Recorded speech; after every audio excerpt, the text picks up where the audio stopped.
al-mubtala bil ma'asi. Endi bu hadisdan istifoda qilamizki,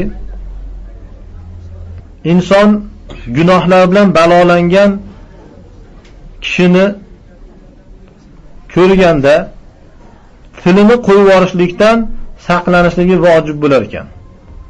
Falanastab'idu rahmatallohi minhu.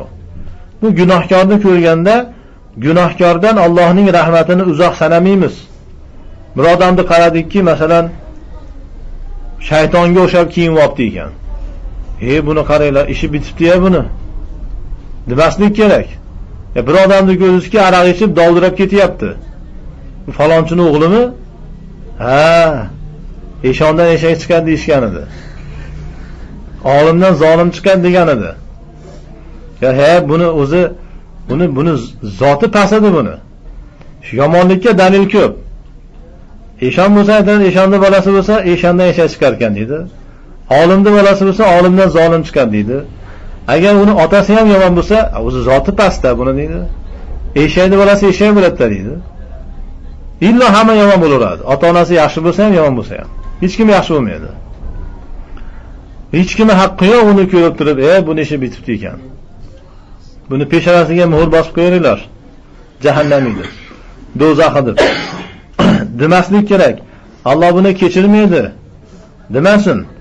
Fa innalloha ta'ala qad yatubu alayhi. Chunki Alloh taolo ba'zan uni tavbasini qabul qiladi. Mumkinki qabul qiladi. Fa haula'i allazina shajju nabiyahum. Mana shu kishilar, Makka mushriklari o'zlariga jo'natilgan payg'ambarning yuzini yorgan vaqtida lamma istab'ada an-nabiy sallallohu alayhi vasallam falahum, payg'ambarimiz sallallohu alayhi vasallam ularning najot topishligini uzoq sanaganlarida najot topmaydi bular deganda qila lahu, payg'ambarga aytilindiki, laysa laka minal amri shay'un. Ishdan biror narsa sening uchun mavjud emas, seni haqqing yo'q dedi Alloh taolo. Aralashma bu ishga deyapti. Va rajul muti'u allazi yamuru bil asi min bani Isroil. Mana payg'ambarimiz alayhisalom sahih hadislarda xabar berganlar, Imom Muslim rivoyat qilgan va boshqa muhaddislar. Bani Isroildan bir odam, ya'ni itoatkor, ibodatgo'y, zohiran qaraganingizda Alloh va rasuliga itoat qiladigan odam bir gunohkorning yonidan o'tib turadi. Va yaqulu atadiki, vallohi la yaghfirullohu li fulanin. Aytdiki, Allohga qasam ichib aytamanki, Alloh falonchini kechirmaydi dedi. Qarasa gunohda-da, u gunohkor bo'lib yashayapti. Bu o'zi ibodatgo'y, yaxshi inson o'zicha. Qalallohu lahu man zallazi yata'alla alayya an la aghfira li fulanin. Kim u? Menga qasam ichyapti, ya'ni meni ziddimga qasam ichyapti. Alloh taolo aytayaptiki, kim bu meni ziddimga qasam ichyapti? Falonchini meni kechirmaydi deb. Kim biladi Alloh kechiradimi, kechirmaydimi? Siz qayerdan bilasiz uni? Kim aytdi sizga? Qad ghafartu lahu va ahbattu amalaka. Alloh aytadiki, o'sha gunohkorni kechirdim va seni amalingni habata qildim deydi. Chunki Allohning ishiga aralashyapti. Fayajibu alal insani an yumsika al-lisan li'anna zillatahu 'azimatun. Demak, insonga tilini ushlashligi vojib bo'ladi. Chunki tilning adashligi juda yomondir, juda kattadir bu. Og'izdan bir gap chiqib ketadi, jahannamni sotib olasiz. Qari Ibn Samin mana Saudiyaning olimlari bu darajada nima qilyapti? Gunohkor. Ya'ni bu oyat, hadis hozir mushriklar to'g'risida aytilyapti. Mushriklar to'g'risida gapirishga izn bermayapti. Endi musulmon bo'lgan gunohkorga qanday qilib til uzatamiz biz? Qanday qilib uni haqorat qilamiz? Shunga izn bermayapti. Ammo yoshlarimiz nima qiladi? Bu yerlarni ko'rganda tez o'tib ketaveradi bu yerdan. Bir yoqmaydi ularga.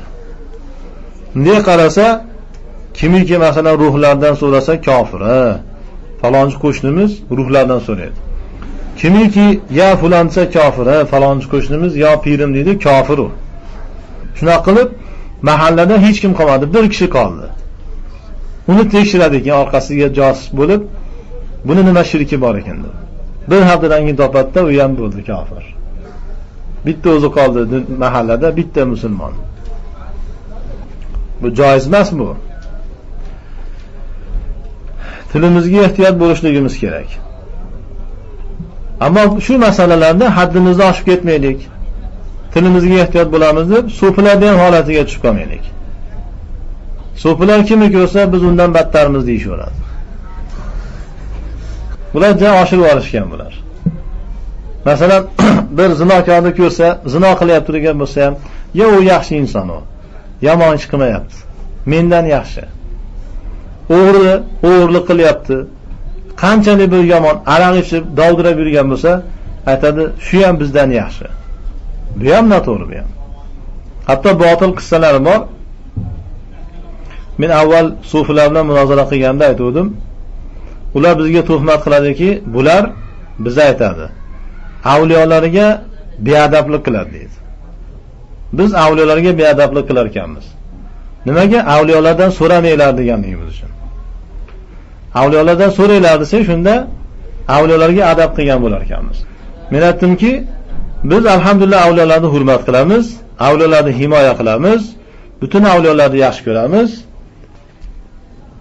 Va hatto inshaalloh biz ham avliyomiz inshaalloh. Lekin sizlar avliyolar dushmanisizlar. Aytdim, o'zing falon kuni majlisda bir qissa aytib berding menga. Ko'p munozara qilganmiz-da, ular menga zararimga hujjat qilaman deb ba'zi dalillarni aytishadi. Men ularni zarariga qilaman. Keyin menga hech narsa aytmay qo'yishdi keyin. Qarashdiki, hammasi ularning zarariga bo'lyapti. Aytishadi, bir kuni Hazrati Muborak Bahovuddin Balogardan Naqshbandiy Buxoroy sharifning muborak ko'chalaridan bittasida ketayotib turgan ekanlar. Muborak insonni bir sharif iti o'tib qopti. Keyin it o'sha yerda bovul qilibdi ekan. Bahovuddin Naqshbandiy shogirdlaridan ketayotib turgan ekan. Yugurib borib, haligi bovulga betini ishqabdi. Shogirdlari hayron qolib, "Hazrat, bu nima qilganingiz?" desa, "Men shundan ham battarman" degan ekan. Shuni sufilar aytadi shuni. Kitoblarida ham bor. Birinchi marta aytishganda, aytdim, "O'zing o'qiyapsanmi? Sen falon kitobda bor" dedi. Keyingi majlisda aytdim, "Men qara, Bahovuddin Naqshbandiyni rasvo qilding-ku sen. Shuni seni muhabbating. Seni avliyolarga muhabbating shu bo'lsa, bizga hech muhabbat qilmasin. Ertaga bizni to'g'rimizdan shunday bir qissa chiqarasan. Seni muhabbatingni Alloh saqlasin. Seni bu qissalaringni yahudiylar eshitsa ko'nalib ketadi.